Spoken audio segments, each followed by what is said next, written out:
Online, on the iOS and Android, on your mobile phones. Brit Speakers conversation around the globe. This is Relaks Radio.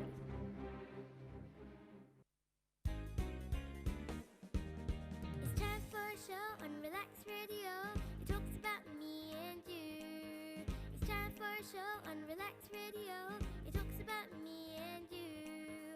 So listen to us here 24 hours and let the happiness come to you on Relaks Radio. Tune in to Relaks Radio.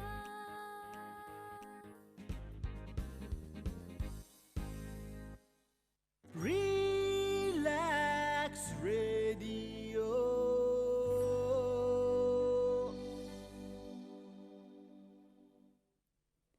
Good morning, Good Relax morning. Radio. You're listening to the Uni Show with me, Kate. And me, Rach. Brain's a bit gone today. Bit tired today. Why are we tired, Kate? I have no idea. Well, I had a very quiet night in last night, so Did you? have absolutely no idea what you're talking about. Yeah, no, me neither. No, come on, let's talk. well, we went to yeah. Pagola, didn't we? We did. We went to It Pagola was Olympia. so much fun. So it was my 24th on Thursday. So I had like a socially distanced group of 5 going out, which was really, really nice. It was very good. Strange in these COVID times It was to quite go strange. out. But Had you been to Pagola Olympia before? no, I'd been to, so there's like 2 of them. So I've been to the one in Paddington before. Yeah, me too. But yeah, not the Olympia one. So another one of my friends actually worked there previously. So she was like, yeah, we can like swing like a booth for you or something. And I was like, yeah, let's just go for Was it. that Rachel? Yeah, Yeah. that was Rachel. So yeah, no, that was a lot of fun. Glad we made it in today. Yes, yes, at me too. 10:21. The only slightly good thing about these new restrictions is that by 10 o'clock, obviously everything is closing, which is obviously a bit rubbish because things shut at 10 o'clock. The place we were in shut at 10 o'clock last night. But the only good thing is that then your night finishes earlier. So we were in bed by 12. Yeah. And I got a full 8 hours of sleep. Yeah. I mean, I wouldn't go that far for me having 8 hours, but yeah. I did wake up at like 3, I think. Yeah. So it was a bit on and a off. bit patchy. I mean, not my best night's sleep, but definitely better than it would have been had I had we finished the night at midnight and then got home at 2. Yeah, 100%. 100%. Yeah, no, I'm kind of all for these early nights in. I mean, in whatever context. How good were those fondue fries?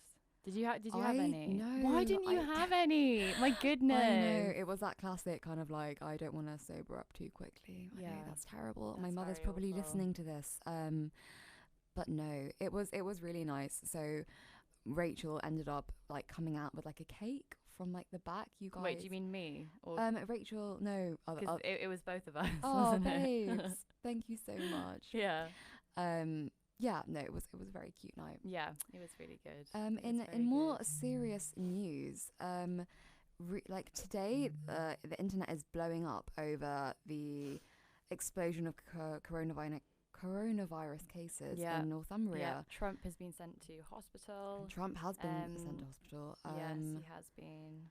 Students flout COVID-19 rules in halls party. It just feels like, so the UK recorded 7,143 confirmed coronavirus cases on Tuesday, a new high since mass testing began. Deaths recorded within 28 days of a positive test also rose to 71, the highest total since the 1st of July. Yeah. These are really worrying statistics. It is. And it's scary considering that it's now illegal for residents in those areas to meet with people from other households. Yeah, but equally, do you think that, like, would anything other than it being illegal perturb people, really, when you're going to get, like, you know, they say you're going to get, like, a fine XYZ, but does anyone know anyone that has ever been fined? I don't know. Because there are all these, like, scary things on, like, planning a journey TFL being, like, you are liable to be charged up to, like, £16,000. And having said that, I was on the tube yesterday evening and I saw at least 2 or 3 people who didn't have masks on. Yeah. I don't know if they just forgot. Maybe, like, I've done that quite a few times. I've got on the tube, completely forgot to put my mask on, then realised and then put it on straight away. Or if they're just not wanting to wear masks because they don't want to. I don't know. Yeah, well, But I guess. Sorry, go ahead. No, well, I was on the bus yesterday, and I was on the top floor, to be fair, so I didn't really see what was going on. But I was in a mask. I think most people were actually on the bus I was on, and there was one lady who clearly wasn't, because there was like some kind of commotion downstairs, and then she suddenly, like, this woman shrieked, like, "Don't single me out," and I think it had been the driver that had actually had a go at her or something for not wearing a mask, or told her to get off the bus or something. I presume it was the driver, because she was like, "Just drive the bus. You're not a nurse. Like, this isn't your job. Just drive the bus." Yeah. And then there was like a lot of like other kind of like jeering going on downstairs. It sounded really nasty. And she was like, "Don't single me out. I'm not wearing a mask. I'm not exempt, but I choose not to. It's my choice if I want to or not." Which I have an issue with, because you are wearing a mask to protect others. It's not to protect yourself, per se. And in not wearing one, you're putting not only yourself at risk, but also other people. Well, exactly. But I don't think that jeering and singling out and like finger pointing like on the bus in that kind of setting is going to change her mind at all. I think it just like breeds a lot of like bitterness and like ill feeling. People need education, and I know that sounds very like cliche, like. But having said that, I do think it's difficult when you've got MPs, for example, in the news recently. There was an MP who got the train from Scotland to London, despite having coronavirus symptoms, and then finding out she took a test for coronavirus and having it come back as positive, and then traveling all the way back to Scotland with that knowledge. I heard about this. So it's a bit difficult when, you know, the government are telling us to do one thing and being very stringent and saying, being stringent and strict and saying, okay, you must do this, must wear a mask, curfew at 10 p.m. and all this stuff. But what do you expect when you've got MPs disobeying the rules themselves? Well, how many MPs do we know? Dominic Cummings. I remember reading a good 2 or 3 MPs during March and April, so during the time that we were actually locked down. And of course, like they are just a small handful of the people in Britain, I'm sure, who have broken the rules. But given they are in such like a spotlight, it just isn't right. I think, you know, taking on a role of being an MP, you are like a role model. Yeah, it's kind of like being a school teacher. You are setting a role model to the rest of the country, and you know, being in such a public position, it comes with a lot of responsibility. Absolutely. So just massively irresponsible. Like, of course, I'm sure she is far from the only one. We'd be probably horrified at how many people have travelled with symptoms. So this is Margret Ferrier. She's a Scottish MP. Police are now investigating the actions of MP Margret Ferrier, who travelled from Glasgow to London with COVID-19 symptoms, quite hard to say, then returned home after testing positive. She was widely condemned for risking the health of people in Parliament and on public transport. She's been suspended by the SNP and faces calls to quit as an MP. Yeah. So this is an interesting one, because I don't remember seeing the same amount of outrage for... Actually, I do remember there being outrage towards Dominic Cummings when he breached the rules in April or May. Yeah, back right in the start. Yeah, so that was actually during lockdown when he drove to Durham with his family. Yeah. But he was not suspended. But for some reason, this MP seems to be getting calls to resign. Obviously, she's been suspended from the SNP, but I don't really understand why she is being suspended when Dominic Cummings wasn't, because I would argue Dominic Cummings did worse because we were actually meant to be in lockdown when he broke those rules. Now, obviously, it's a bit different, but of course, she shouldn't have done what she did. I'm not defending her at all, but I do think why wasn't there a same amount of outrage and suspension for Dominic Cummings? So I am in no way condoning what Dominic Cummings did. I'm just going to play devil's advocate here. Yeah. So as far as I'm aware, correct me if I'm wrong, he didn't have any symptoms at the time. No. He, like, for all intents and purposes, was completely like COVID free. Yeah. And he then travelled for like a childcare reason, right? He was dropping his kids off at like his parents' house or something. Yeah. So like his defense was, you know, as a father, I need to be able to make this journey, etc. So do you not think that what this Scottish MP did was worse. Like, do you think there's a difference between breaking the rules but being fairly confident that you are COVID free? I mean, I assume he'd been at home, like hopefully distancing before having travelled. Yeah. So he could be fairly confident he wasn't. And, you know, he drove in a car, he didn't get public transport. Yeah. Whereas this Scottish MP had symptoms, got on public transport. Who knows if she was wearing a mask? I mean, that's another kettle of fish. Then tested positive and made a return journey. Yeah. Do you think there's any kind of, I mean, I'm literally playing devil's advocate. Yeah. Dominic Cummings, in no way, that is not something we should aspire to do. No.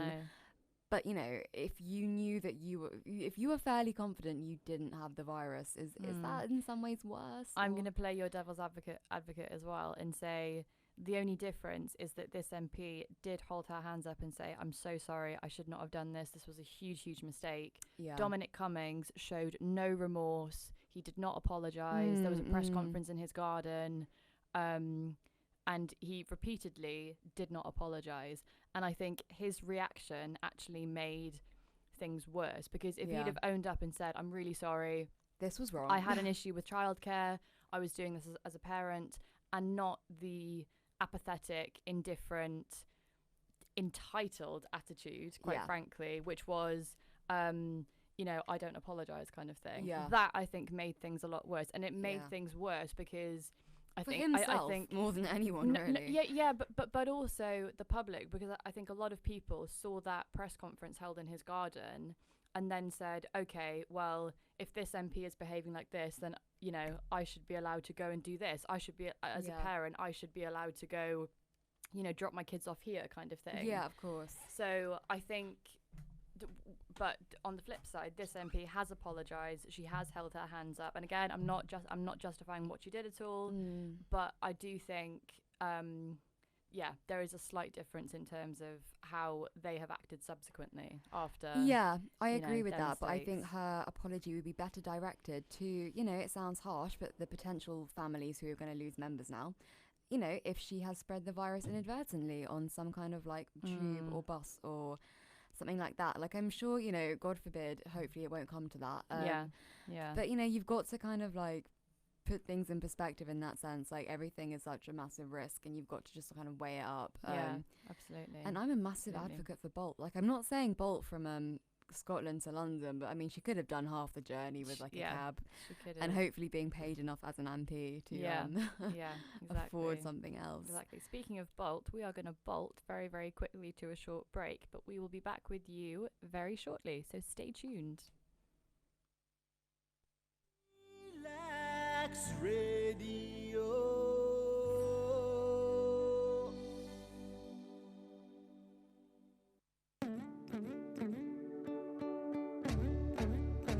Whoa, Relaks Radio.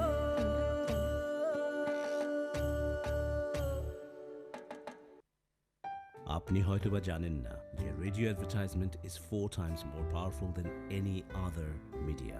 Relax রেডিওতে যদি advertise করতে চান তাহলে আমাদেরকে আজই যোগাযোগ করুন on 020-7474-9292. আমাদের সাথে অ্যাডভার্টাইজ করুন from £99 a month. Increase your business by advertising on Relax Radio. It's time for a show on Relax Radio. It talks about me and you. It's time for a show on Relax Radio. It talks about me and you. So listen to us, 24 hours, and let the happiness come to you on Relax Radio. Tune in to Relax Radio.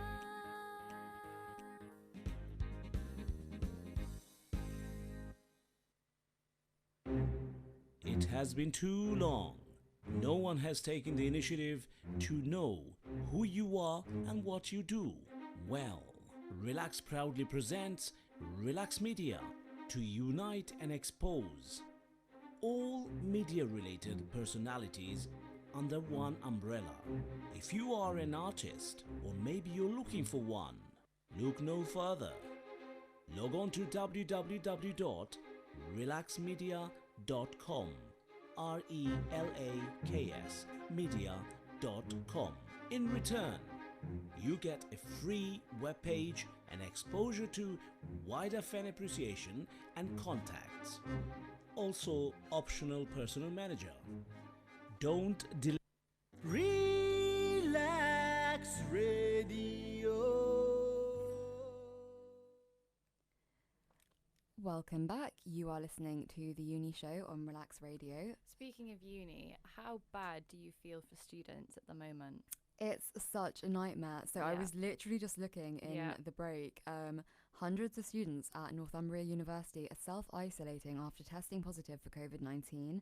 A spokesman for the university in Newcastle confirmed that 770 students had tested positive, 78 of whom are symptomatic, which I think is terrifying because 770 and only 78 are symptomatic. How many of them are like, just asymptomatic but carrying Yeah, the disease? yeah. It's terrifying. So all infected students and their close contacts, so I guess that will just be like their halls, are self-isolating for 14 days in line with government guidance. UCU, so that's University and College Union, said it warned the university it was far too soon for a mass return to campus. Yeah. And we were actually talking to Harry was saying just earlier.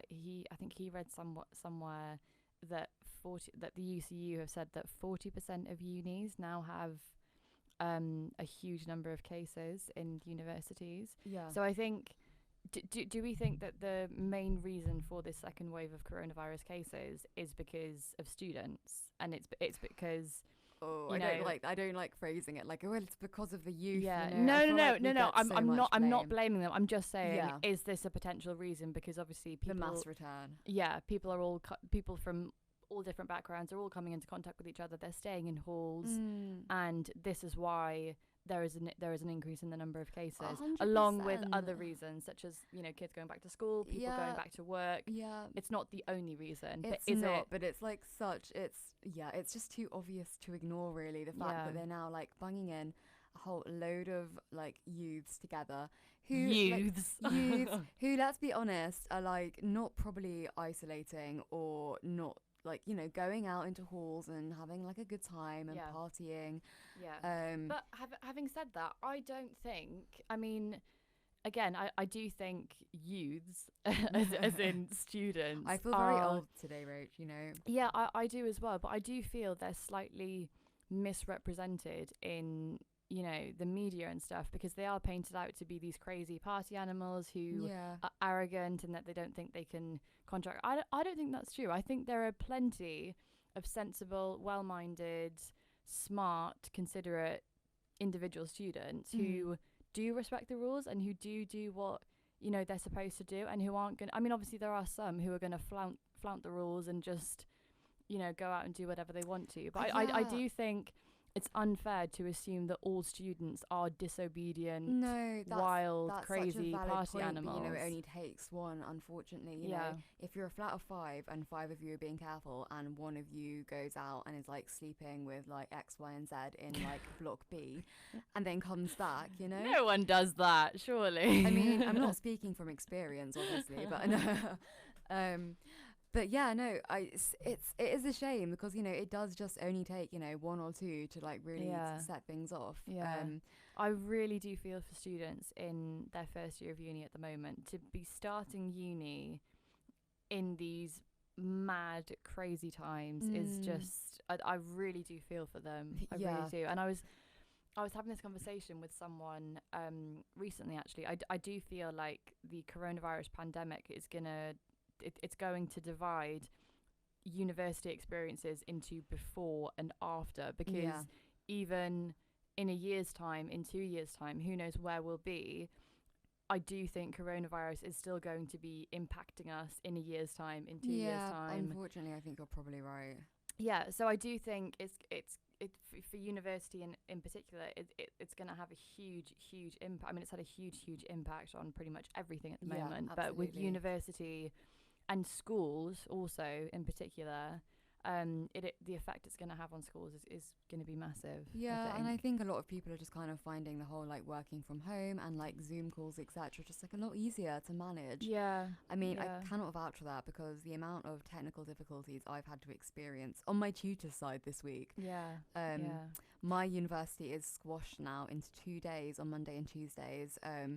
And Monday is like a 3.5-hour stint of back-to-back lectures and seminars. So how do you find online lectures? Are they okay? Is it? Well, the thing is, so we don't have any online lectures really. So as in nothing live. So for one of my modules, our lectures are pre-recorded into like bite-sized chunks is what they call it. So there'll be like 10 minutes posted at a go just because it loads faster. And that's basically a PowerPoint. And then like a voiceover that goes with it that we have to listen to and make notes from. But then for my other 2 modules, we don't have any lectures whatsoever. So for my dissertation, we have on a Monday a 2-hour seminar. So that's like a kind of a group discussion. But like, you know, there's no input from the tutor or like very little. It's just kind of like, have you done the reading? Yes. And so to supplement the lectures, we are split into reading groups of about 3 or 4, bunged into a WhatsApp group that we need to organise ourselves and expected to then do the reading and then make a time to like meet in our groups on like Teams or Zoom or whatever platform you want to use, TikTok, whatever. So yeah, it's not great, and trying to organise the time that every single person in the group can do. Like, you know, I'm out like most days, and it means that I'd like scheduled in like my seminar, my timetabled slots with like my, you know, my daily routine and like jobs and everything. But I'm now having to try and navigate and coordinate 2 more at least 1 hour length like student chats. And you know, we all in a group of 4 or 5 like students, we all have very different and very busy lives. So trying to find a time and pin someone down is like, you know, really difficult to do, and it's just something that we weren't even told would be happening. So they are really open to feedback. So yeah, I've been in contact with like the student reps for like history, just being like, guys, I think that is the case though with group projects at uni. Group projects are just, they're really difficult. But, you know, the thing that gets me, Rach, is this is not a group project. We have a group project coming up. This is my lectures every week. That we're expected to like to teach ourselves. There is no content online. I don't know about you, because I know that you did like slightly different like course in terms of languages, but I mean, for history, the lectures are very like content heavy, so I find that really useful just for like a really good grounding in like dates, facts, who was this figure, and then, you know, the reading expands on that, and then your seminars are where you discuss ideas, and or for me kind of try and understand everything that you didn't understand. But you're trying to piece this together and like kind of crack on with the reading in like probably quite a difficult topic with no background knowledge about something, which is just, it's really difficult to do. It is difficult. But yeah, no, as you say, like, I don't envy any first year starting this year, and equally I don't envy any graduates.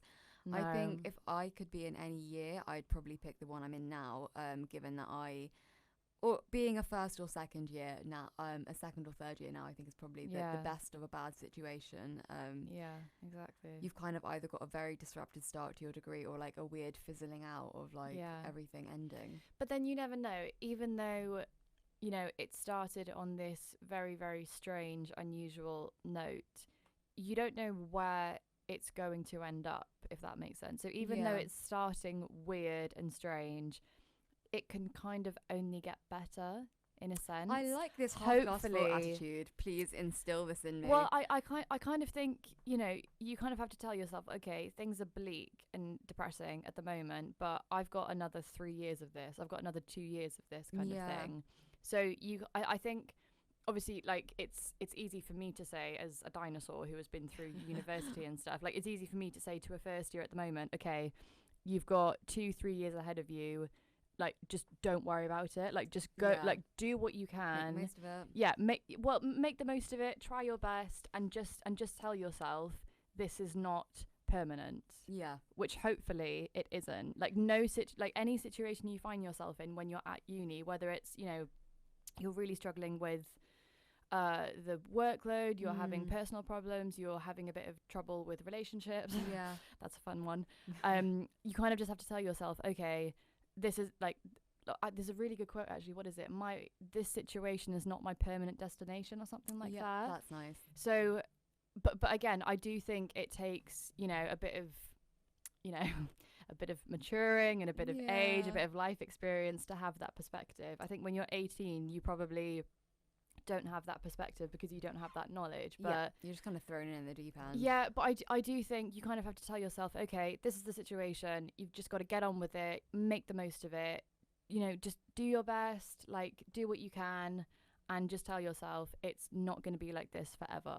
Absolutely. That is the only advice I can give, an 18-year-old who's just started right uni. now. Yeah, it is just. Yeah, so for example, my first year of university was really, really awful. Like I really, really did not enjoy it. I really just, I hated it. I really, Ditto. I detested my first year at uni. Yeah. But on the flip side, I had a really, and I also think it's strange because there is a lot of expectation to have the time of your life when you're in university, especially in your first year, because you're just starting, you're meeting all these new people, and for most people it's the most enjoyable year of their whole uni degree. But for me it was the absolute worst. Yeah, well, I think it's like a lot of people's worst nightmare. You're thrown into a flat of like 6 or so people that you've never met. Yeah, you have no idea you've who never they met. are. You're very unlikely. And they don't clean up after themselves. They don't tidy the kitchen. I mean, it's such a stereotype, but it's genuinely true. Yeah, in my experience.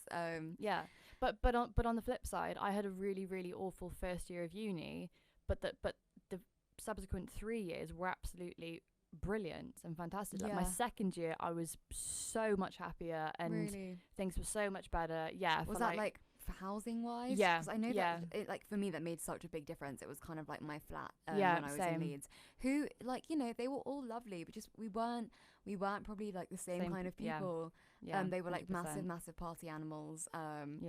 And yeah, I think I had that image of myself built up in my head when I went to Leeds. Yeah, as, like, I think you do. I'm wild. Like, I'm going to have, like, the best first year. I'm going to go, like, fully hard. Yeah. And, like, I really didn't enjoy it. I'm actually a massive nerd, and I really liked my course. And I wanted to be up at 8 a.m. in the morning and go to, like, exhibitions and galleries. And, I didn't have anyone to go with. It was really sad. Everyone was in sleep until pre-drinks at 8. So.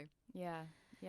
But then, again, looking at it from a glass half full perspective, thinking of students in bubbles at the moment and thinking of students who are currently in halls unable to socialize with people other than the immediate people in their halls, this might actually be a really good strengthening experience for them, because they could actually meet people who, I mean, obviously it does go both ways, because you could be stuck with people that you maybe don't get on with. You just find you're very, very different to. You don't have anything in common. I don't want to drag down the vibe of the conversation, but I guess like bullying could be so much easier. And I'm like, you'd hope that this wouldn't go on in this kind of context. But I have friends who, when they went to university in their first year, were like old-fashioned, like old school bullied.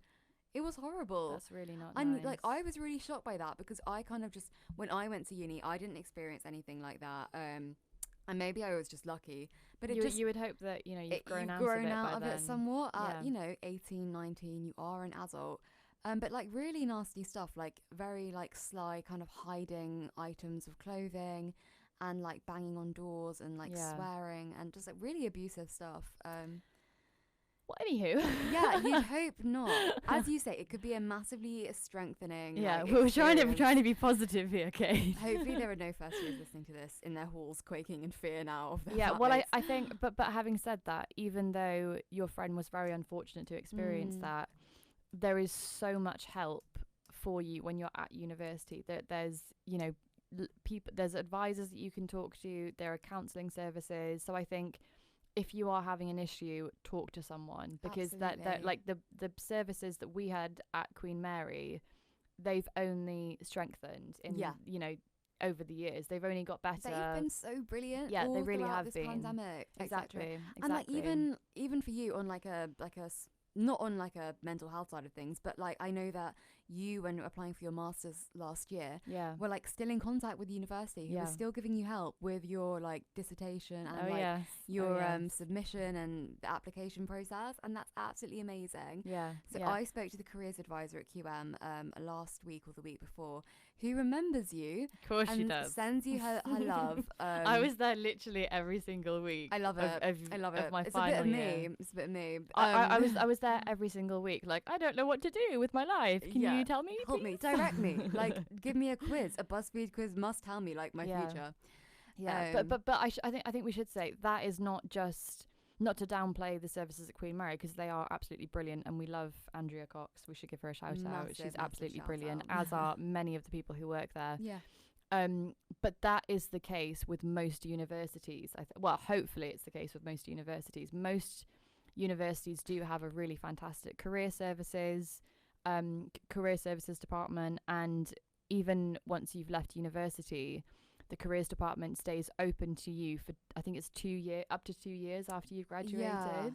So even after you've graduated and you know, take 6 months out to, you know, do whatever it is that you want to do, go traveling, get an internship or whatever, and you find yourself 6 months, maybe a year down the line thinking, okay, I want to apply for other jobs, I don't know where to start, you can go back to the careers department at your university and say that to them, and they will help you. They think- obviously can't get you a job. Yeah. You've got that would be great if they could, but Unless you work for the university. yeah, in which but case. there is so much support, and the resources that they have there are so invaluable, and I really cannot recommend these departments Yeah, enough. I mean, I think for me, I can't obviously just like judge the entirety of the country on the basis of my 2 university experiences, but I felt very much like a very, very small fish in a huge pond in Leeds. Leeds is a very big university, yeah. whereas at QM, I feel like, you know, still a very minute fish, but in a quite a minute pond. Really? Yeah, it does feel quite overwhelming and big when you're there.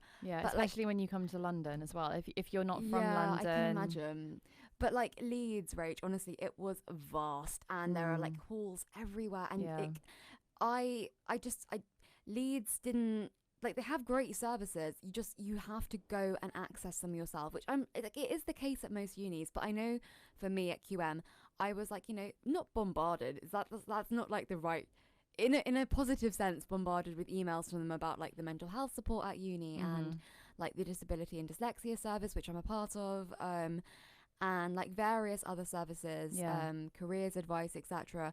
But they're really good at putting that out there and being like, hey, you've got to, like, you know, sign up to these things, Yeah. but we're offering them, so please do. Whereas in Leeds, you know, I went to, I think, the student support once, and firstly it was really hard to find like access to it. I didn't know where to go. The campus was vast. Yeah. I was like wandering around lost for a long time, then had to fill out a long questionnaire about why I was there and tick a lot of boxes. It did feel quite anonymous, like a lot of box ticking, like what aspects of your degree are you struggling with? Are you struggling socially, or is it more like a work side of things? Have you got like a learning disability? Whereas I feel like on my side, QM has like a far more open conversation with students about, you know, just kind of engaging and getting a good like idea of what they're trying to access. Yeah. But yeah, no, you know, just the fact of being such a big uni, like Leeds is an absolutely brilliant uni. I'm in no ways bashing it. It just, it was slightly overwhelming, I think, for me, as a fresher. Although I came from London, which is equally huge, but Yeah. I think you just have to remember, don't you, that if you are at university at the moment, yes, this is an unprecedented situation that is taking place at the moment. It's unprecedented for absolutely everybody. So I think you just have to tell yourself that you're not alone in going through this. Every single student struggles. Every single student struggles anyway at university. And adding coronavirus to the mix as well, it's undoubtedly going to cause a lot of issues for a lot of people. Combination. Yeah, but I think you do have to remember, like I said before, you are not alone in this. You know, you've just got to tell yourself, okay, this is try not to get too bogged down in the news and the situation. You've just got to tell yourself, right, okay, this is the situation. All I can do is blah, blah, blah. All I can do is this. What can I do now to make things easier? I can go to my lectures. I can, go out and meet people. I can speak to my advisor. I can see if I have an advisor. I can speak to someone at the university. I can speak to people in my halls, for example. Yeah. Hopefully you have nice people that you are living with, but obviously if you don't, again, talk to someone, speak to someone about it. And yeah, don't spend all of your time on your phone in your room. That's also a definitely bad idea. Well, words of wisdom from Rach. We're going to shoot to a quick ad break again now. But yeah, don't go anywhere. Relax Radio.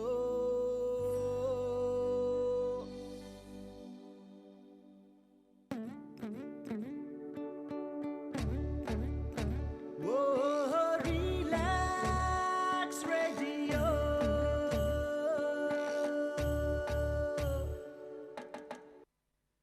আপনি হয়তোবা জানেন না যে radio advertisement is 4 times more powerful than any other media.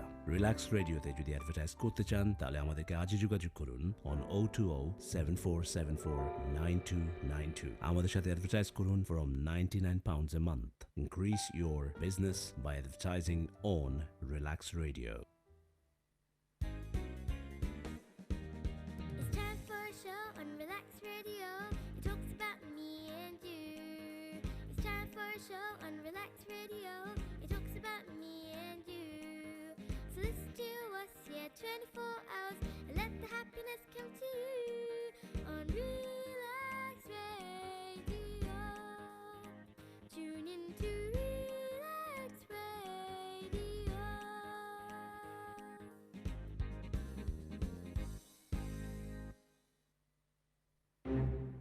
It has been too long. No one has taken the initiative to know who you are and what you do. Well, Relax proudly presents Relax Media to unite and expose all media-related personalities under one umbrella. If you are an artist or maybe you're looking for one, look no further. Log on to www.relaxmedia.com. RELAKS media.com. In return, you get a free webpage and exposure to wider fan appreciation and contacts. Also, optional personal manager. Don't delay. Relax Radio. Okay, following on from that conversation, that is actually really, really interesting. So if you have if you think you have a cold or a sore throat or anything, you can order a test online. Is that right? Yeah, so in the ad break, Rach and I were discussing like the availability of COVID tests. Because it's a lot of my friends have kind of come to me being like, because I actually took a home test about a month ago, I'd say. Okay. And I've had a lot of stick from that actually from friends. Why? Who've said to me, Kate, they're really short of tests, and you shouldn't have been getting a test when you didn't have symptoms. I have an underlying health condition that puts me more at risk. Firstly, I was going down, I shouldn't have to justify myself, but I mean, I had many reasons for it. I was going down to visit my grandmother who is 94. Yeah. So I wanted to kind of have that assurance that I wasn't going to, really endanger her. And also when I got my test online, there was an option to tick, have you got symptoms or do you not? I didn't lie. I said that I didn't have symptoms, but I did say that I was in an at-risk category. And yeah, that was completely fine. And I got the test. So in that sense, I don't feel guilty for it because I don't feel like I hoodwinked the system. No, of course not. There are people that are just kind of the worried well and getting tests like willy-nilly. And that's, it's not advisable if there is a lack. But yeah, you can order them online. But do you need to have been experiencing COVID symptoms such as a sore throat, lack of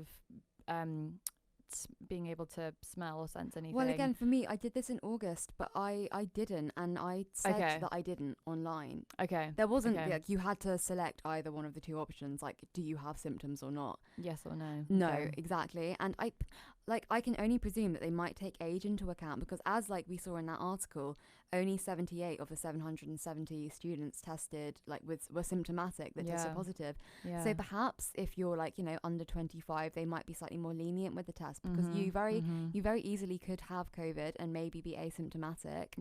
Given the stats. I mean, I don't know how they kind of go about selecting who's eligible for a test, and again, this was I think August, so things might have changed. I know they are like massively struggling to keep up with like that was the before rate the of, second wave as well. Yeah, exactly, just before. So yeah, I mean, it's difficult because on the one hand it's really inconvenient, you know, we're heading into winter, and as Rachel was saying yesterday, you know, like chucking it down with rain, your nose was sniffling, and you immediately kind of start thinking, oh my gosh, like, I did think, am I getting a cold? But I've thought that so many times over the past 2 weeks, just as the weather has got worse and worse, and it's got a lot colder, even though it's not actually that cold today. It's raining non-stop, but it's not actually that cold.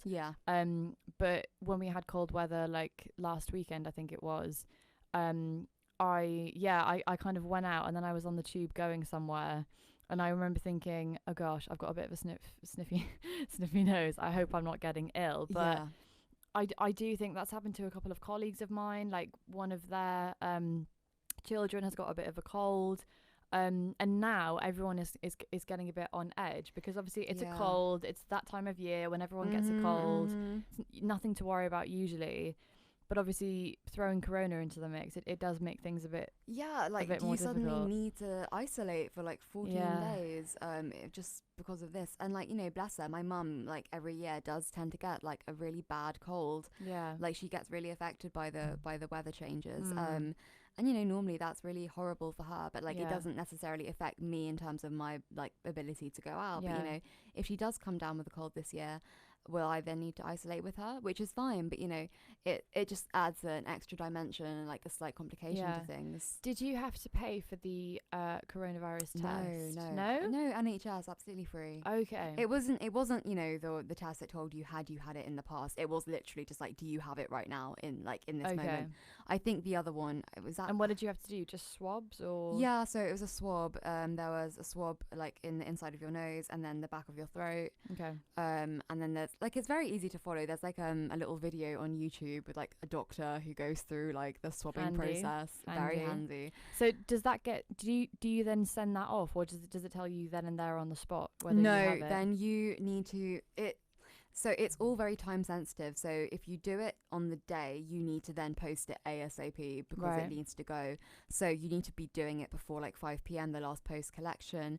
You also have to drop it off at a priority post box, which that most post boxes are priority actually, but you need to make sure you know where that is and go there. And presumably you can look up where your nearest priority box is. Exactly, like there was one on my road, so that was great. And then like the kit comes in like a little flat pack kind of box that says like, you know, sample, like please do not whatever. You know, if I was a postman like seeing these in the post, I'd be like, kid gloves, like no, I'm not delivering these, like no COVID I'm sure test they've around me. probably got gloves and stuff. Of course. And then I got the results. I think I was really lucky. I did the test on Monday morning, posted it Monday afternoon, and was due to go down to see my grandmother that Thursday, and got the results that Friday, sorry, and I got the results like Thursday at like 9 p.m, and I was like, wow. Okay, that's pretty good. Yeah, I know though that one of my friends took the test and then waited a week for results. I still had nothing, but then obviously was at home isolating throughout this period.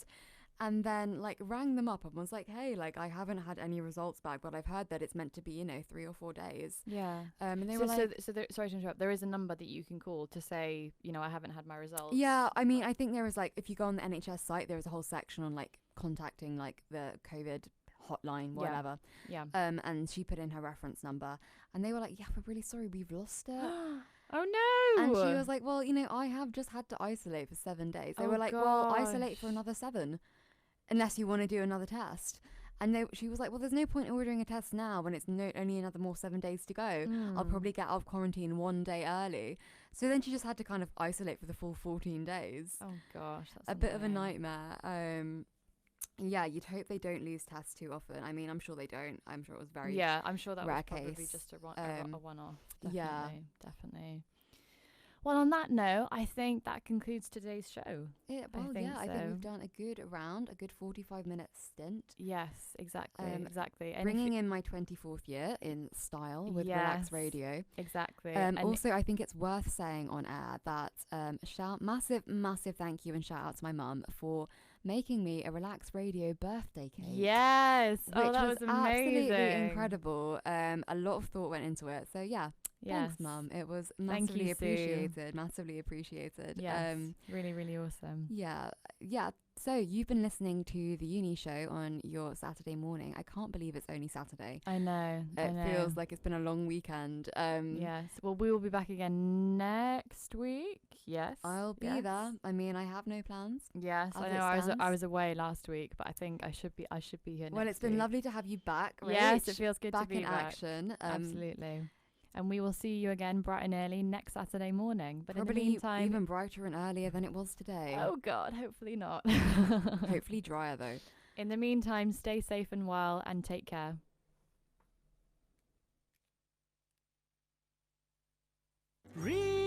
Relax Radio.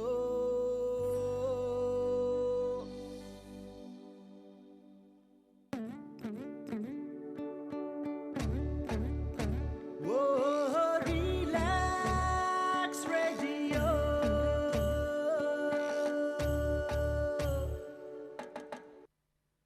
আপনি হয়তোবা জানেন না যে radio advertisement is 4 times more powerful than any other media. Relax রেডিওতে যদি advertise করতে চান তাহলে আমাদেরকে আজই যোগাযোগ করুন on 020 7474